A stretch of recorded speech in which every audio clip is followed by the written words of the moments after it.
Every day begins with a need to move with purpose, to shop without stress, to send without fear, to pay without delay. For every rider chasing time, for every home that needs restocking, for every voice that needs connection, for every dream that needs delivery. Now, one app brings it all together. Supercab, move smart, ride safe, supermarket, groceries, gadgets, everything. Supercash, airtime, bills, transfers, done. Super logistics, fast, secure, right to your door. It's more than an app. It's your movement, your market, your money, your connection, all in one place. Supergo, one app for services endless. Download Supergo today. Live free, live fast, live smart. No time to shop, no stress. With Supergo, your groceries comes to you. Partner with trusted vendors, verified stores, no delay, no excuses, just values. Supergo Supermarket, your market now in your hands. With Supergo, your ride is comfortable, easy and convenient. Supergo is more than an app. It's a movement. Moving people, powering threats, delivering value.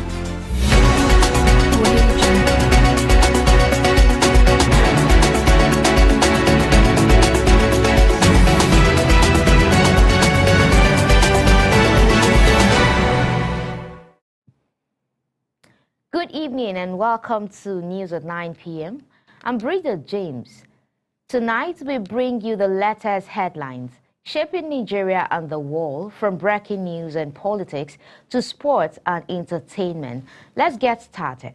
Here are tonight's headlines.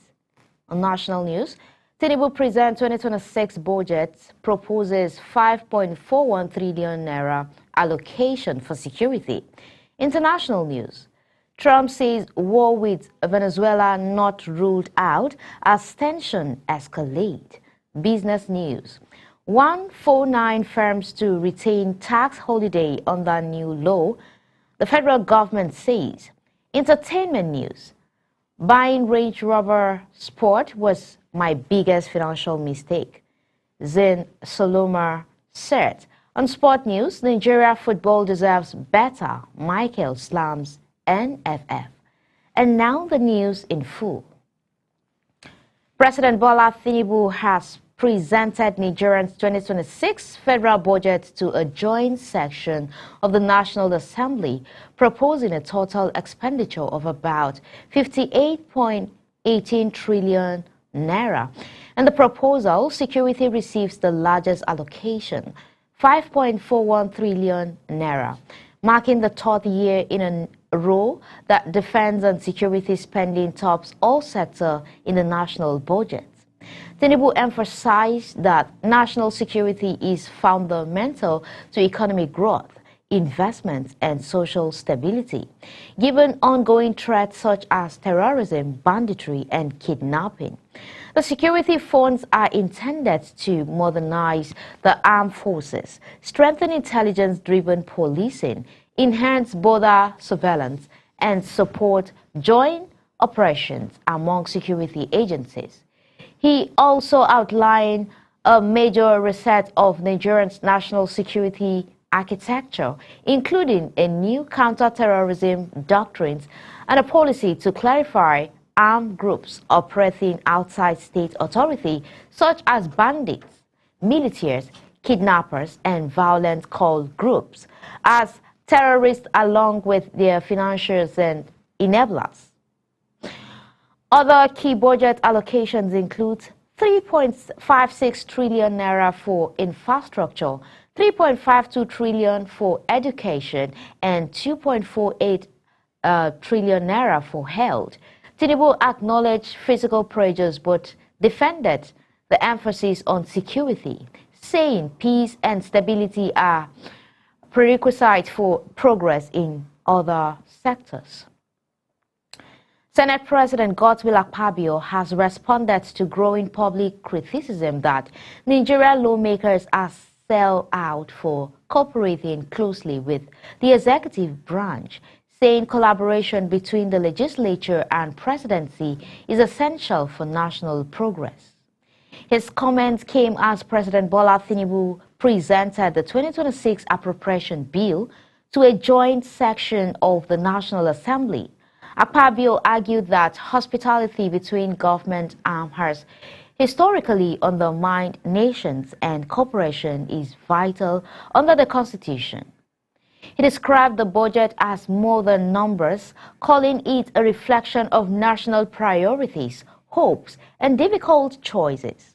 Akpabio also acknowledged economic pressures on Nigerians, including high living costs and insecurity, but struck an optimistic tone about Nigerians' resilience and ongoing reform. He defended the Tinubu administration's reform agenda and highlighted improvements in revenue, public finance discipline, and legislative output, while urging that these efforts must translate into better living conditions for citizens. The acting commander, Sector 4 Operation Hadin Kai, and commander of 23 Brigade, Brigadier General Amechi Agiu, has distributed Christmas relief packages to more than 70 widows and Magajias within the brigade community. Our correspondent Ojoma Yusuf completes the story. It was a moment of deep reflections, tears and sorrows for the widows at the 23 Brigade Headquarters Yola, as the brigade commander, Brigadier General Amechi Agu, reached out to over 70 widows and the Magajias of the 23 Armored Brigade, distributing Christmas packages to the women. The distribution took place on Friday, the 19th of December, at the Sergeant Mess, Headquarters 23 Brigade, where beneficiaries received bags of rice and financial support to ease their Christmas celebration. Speaking during the event, Brigadier General Agu said the outreach was organized to demonstrate the command's commitment and continued support to widows of the fallen soldiers, key women leaders within the barracks.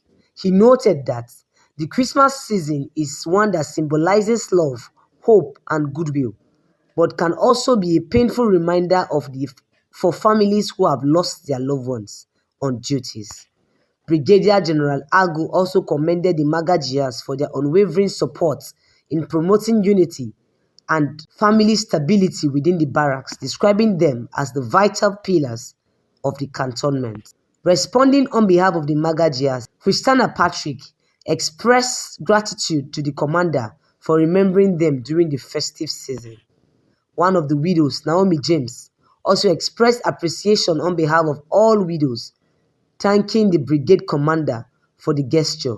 She noted that the support reassured them that they are not alone and that the sacrifice of their husbands continue to be remembered. The event ended with words of encouragement and goodwill messages, as the beneficiaries loudly applaud the commander for his compassion and leadership. This outreach is organized as a demonstration of my command's commitment and support toward this special breed of individuals. Seasons like this bring promises of joy, hope, and goodwill. We recognize that while the rest of us prepare for the forthcoming celebrations, others within the barracks community are painfully reminded of the vacuum created by the absence of their loved ones who paid the supreme price. They answer the ultimate call of duty for the peace and safety of our nation. We owe an eternal debt of gratitude to your husbands, our comrades.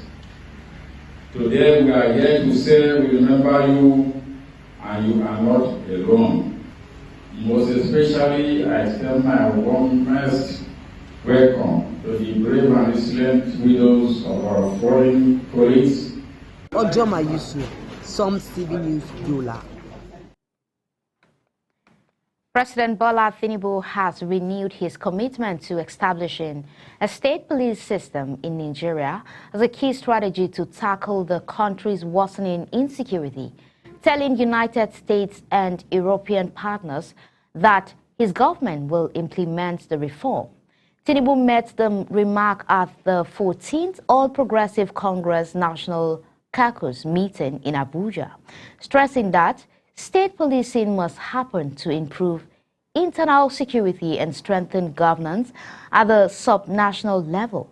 He urged APC governors and party leaders to support the initiative and also back local government autonomy, warning that funds meant for local councils should be released directly to them rather than being withheld by state governments. Tinubu expressed confidence that with the APC's majority in the National Assembly, the necessary backings for the state police bill would be secured, and emphasized the need for reconciliation, flexibility, and strong grassroots leadership to ensure stability and progress.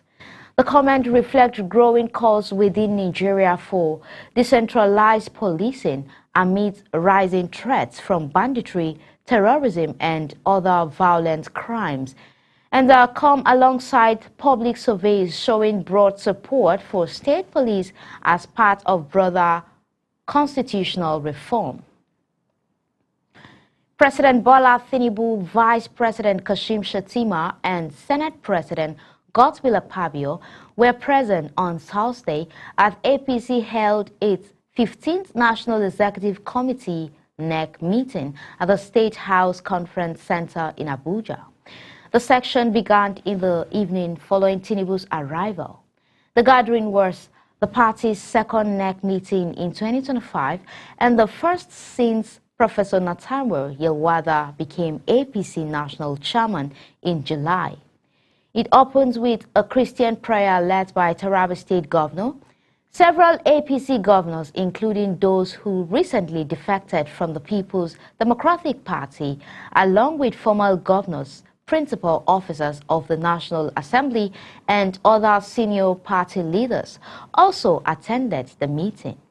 The NEC, which is the highest decision-making body of party between conventions, brings together the president, vice president, national chairman, governors, and key stakeholders to shape party strategy, the administration, and preparations for future election.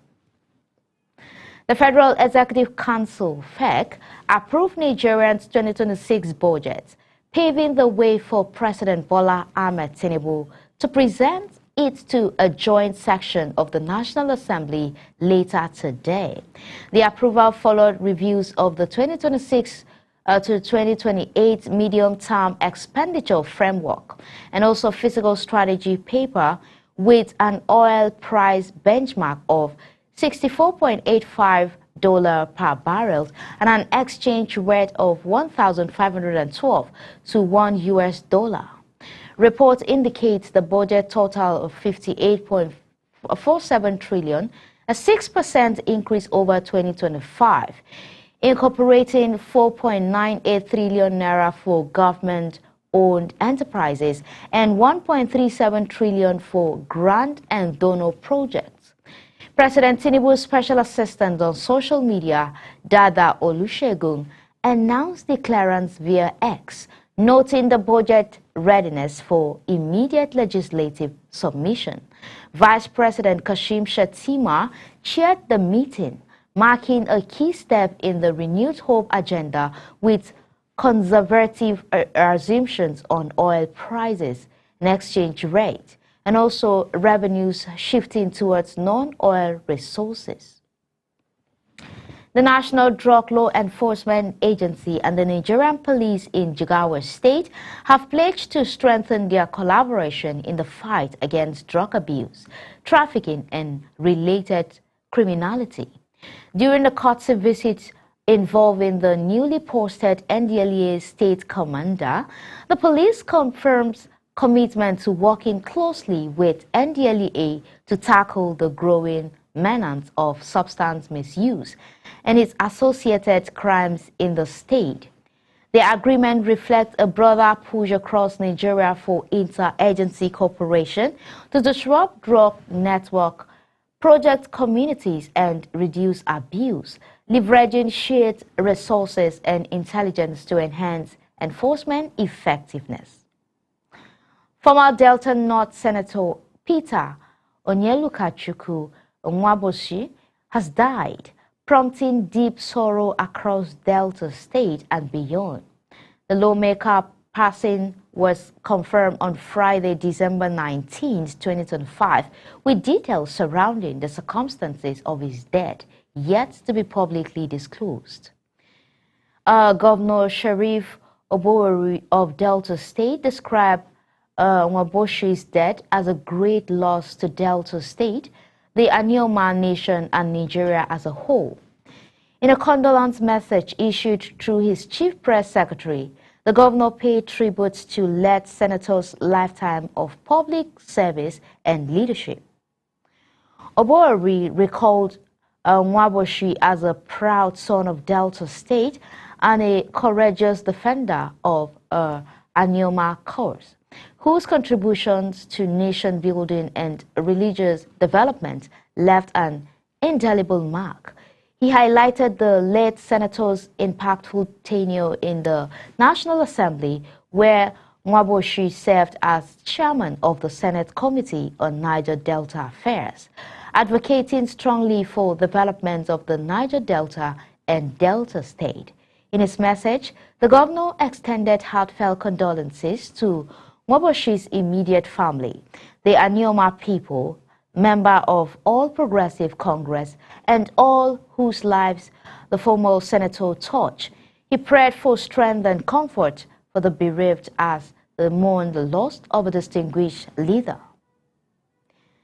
The Abia State Police Command has disclosed that it arrested 809 suspects across the state in 2025 as part of sustained effort to curb crime and improve public safety.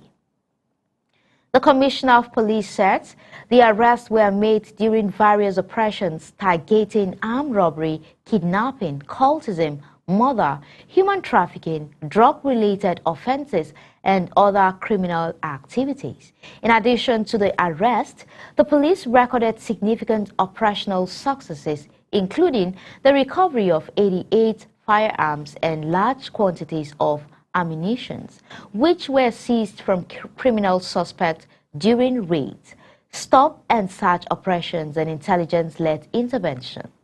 The command also rescued 33 victims of human trafficking, many of whom were allegedly being moved to other locations for exploitation before police intervention. The police leadership credited these achievements to improve intelligence gathering, cooperations with sister security agencies, and support from local communities. The Commissioner of Police noted that crime fighting strategies in the state had been strengthened through regular patrols, surveillance, and prompt response to distress calls. He reassured residents of Abia State that the command remains committed to protecting lives and property, warning criminals to either desist or face the full weight of the law. The police also urge members of the public to continue providing useful information to security agencies, stressing that community collaboration is essential to sustaining peace and security in the state. The Benue State government has begun distributions of 1.275 billion naira in relief support to victims of recent violent attack on communities, including Yelwata, which suffered a major assault earlier this year. The funds were raised from donations by individuals, organizations, and other states to assist those displaced and affected by violence. Officials said the intervention includes distributions of food and non-food items, conditional cash transfers to 1,000 internally displaced persons, and support for vulnerable groups such as children, pregnant, and nursing mothers. In Yelwata, new cluster settlement houses are being built to help resettle displaced families, and boreholes have been drilled to improve access to clean water. A major water treatment plant project in Naka is also underway to provide safe water for IDPs and surrounding host communities. Benue Secretary to the state government emphasized that the administration is committed to moving from emergency relief to durable solutions, reinforcing IDP welfare, dignity, and long-term recovery. The disbursement follows widespread support after the attack, which drew national donations, including 1 billion naira from First Lady Oluremi Tinubu to help victims rebuild their lives. The Enugu state government has strongly denied reports circulating online that the National Boundary Commission has ceded the Ete community in Igbo Eze, North Local Government Area, to Kogi State. According to a statement by the Secretary of the Enugu State Boundary Committee, Dr. Solomon Ejim, the claim is false and misleading, and no such decision has been published or released by the NBC. The government said it contacted the Director General of the NBC, who also disowned the report, confirming that it did not originate from the commission. The Enugu official described the story as the work of mischief makers and urged residents not to be worried or distracted, telling them to continue with their normal activities. In essence, Enugu State insists there has been no administrative transfers of the border community to Kogi, and the ongoing boundary disputes remain unresolved officially. The Whistle newspaper, the Kogi State Police Command conducted a road walk and awareness campaign to ensure a peaceful and crime-free Yildito season across the state.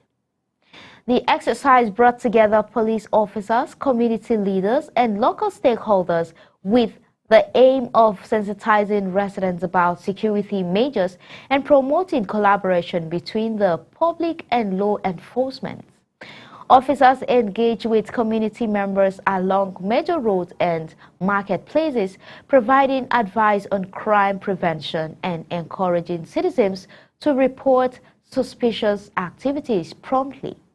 The police also used the campaign to reassure residents that comprehensive security arrangements have been put in place for the Christmas and New Year celebration. These measures include increased patrols in high-risk areas, monitoring of traffic and public spaces, and also heightened vigilance against criminal activities such as theft, robbery, and vandalism. The command emphasized that public cooperation is essential to maintaining safety during the festive period through the roads walk and community engagement.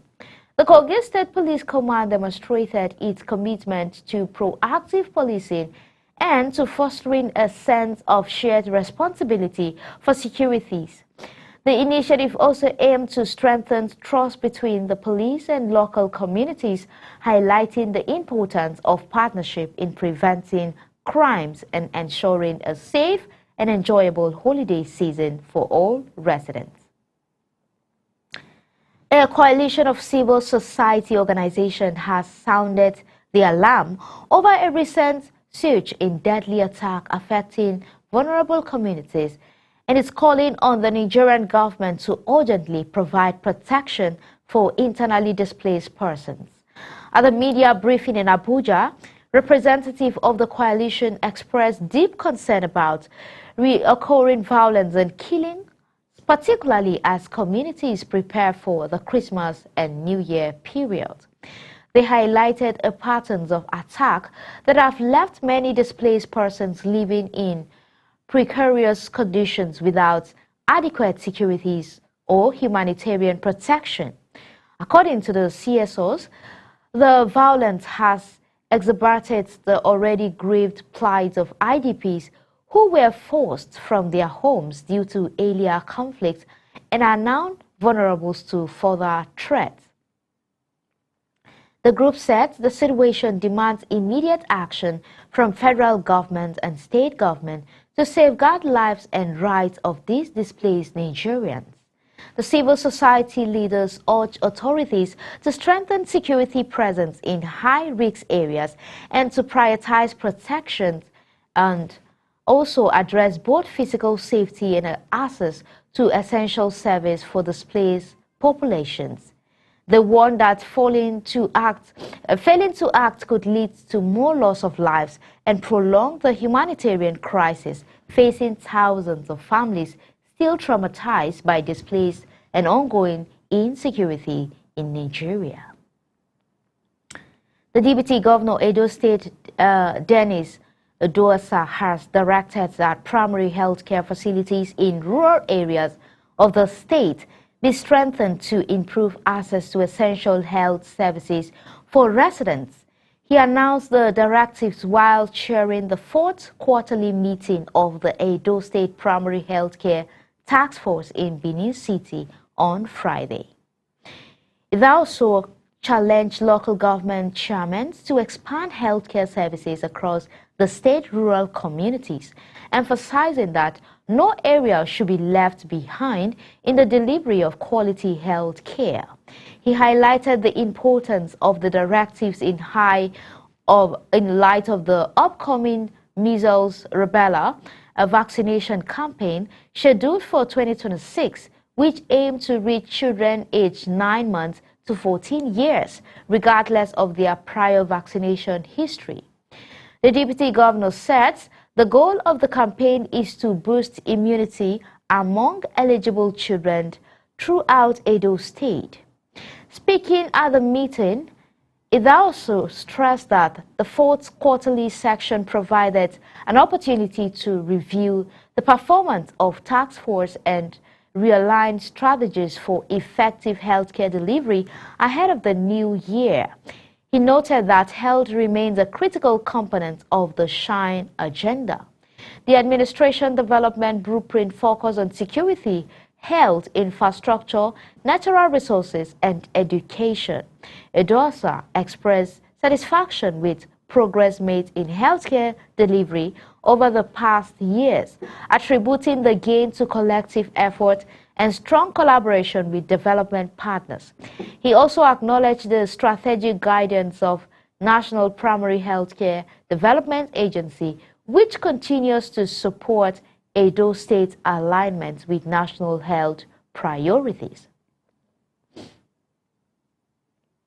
The Supreme Court of Nigeria has dismissed an appeal filed by Independent National Electoral Commission challenging the leadership and candidacy recognitions of the Social Democratic Party, SDP, ruling that the case was no longer judiciable and had become academic. The Apex Court also awarded 2 million naira in legal costs against INEC's counsel. The legal dispute began when INEC appealed an October 17 judgment of the Court of Appeal in Abuja, which upheld a federal high court ruling ordering the electoral body to recognize and include SDP candidates in by-elections across 12 states.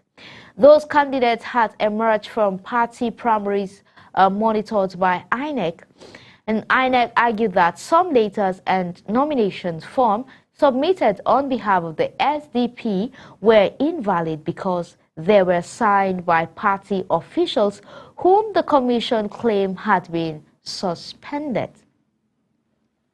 Let's take a brief commercial break. We'll be right back with more exciting updates on Super Media Television. Please don't go away.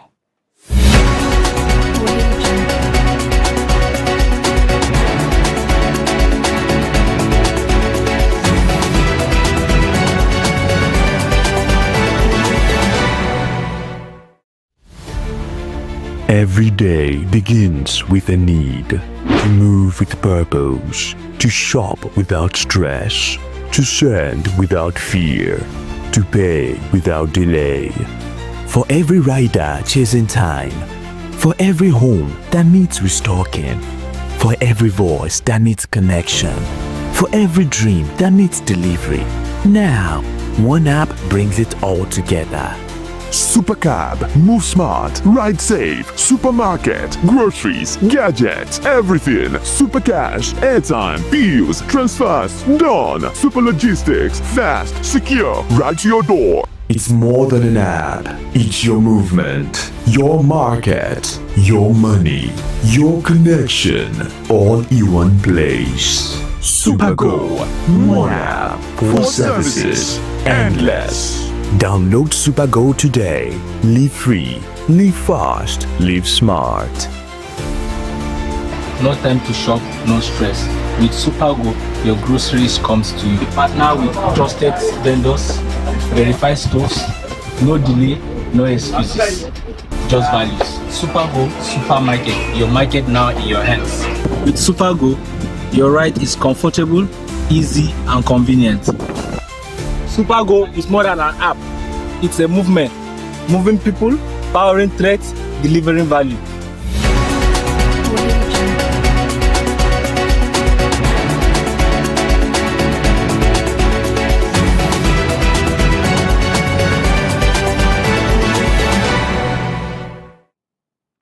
Welcome back. We're glad you're still here with us. On the international news, U.S. President Donald Trump has signaled that a military conflict with Venezuela remains a possibility, saying he does not rule out war in an interview with NBC News. The comments came amidst rising tension between Washington and Caracas as the Biden administration's successor expand pressure on Venezuelan's President Nicolas Maduro through military and economic measures. Trump's remarks were made during a phone interview where he was directly asked whether the United States might go to war with Venezuela. "I don't rule it out, no," he replied, stopping short of outlining specific plans but leaving the options of military actions on table. The statement reflects a significant escalation of U.S. posture towards Venezuela, which has been marked by fresh measures this week. On Tuesday, Trump ordered the blockade of all sanctions under Venezuelan oil tankers entering and leaving the country, part of an aggressive campaign to cut off Caracas' key revenue stream and exert economic pressure on Maduro's government. In recent weeks, Washington has also stepped up maritime pressure near Venezuelan's water, including seizing a sanctioned oil tanker and preparing additional seizure of vessels deemed in violations of U.S. sanctions. Trump said that any tanker continuing to sail in defiance of U.S. action will be sailing along back into one of our harbors. On business news, the federal government has announced that 149 companies currently enjoying tax holiday incentives will retain those benefits for at least 2 more years, even as Nigeria prepares to implement a new tax regime from January 2026. The decision was disclosed by the Nigerian Investment Promotion Commission during a media briefing in Abuja on Thursday. According to data presented by the Commission, the Pioneer Status Incentive, a tax incentive that grants companies full corporate income tax for a number of years, has attracted about 8.7 trillion in capital investments and supported the creation of 58,897 direct jobs since its introduction in 2017. Over 693 applications received between 2017 and the second quarter of 2025. 304 were granted, 64 were denied, and only one certificate was cancelled, leaving 149 firms as current beneficiaries. NIPC officials explained that the extension for existing beneficiaries is part of transitional provision designed to protect investor confidence and ensure a smooth shift to the new tax framework. Under the existing PSI scheme, qualifying companies received full tax exemptions for the 3 years, extendable by 2 years before the incentives is phased out. The chairman of Presidential Committee on Tax Policy and Fiscal Reform, Taiwo Ayodele, he said the decision not to scrap incentive for firms already granted pioneer status was intentional to avoid disrupting business planning and investment flows as new laws take effect. On entertainment news, Nigerian comedian and content creator Aloma Isaac Jr., popularly known as Zik Solomar, has revealed that buying a Range Rover Sport turned out to be his biggest financial mistake. He said he purchased the luxury vehicle for over 30 million naira, but soon after experienced persistent mechanical problems that forced him to spend about 10 million naira on repairs within 3 to 4 months.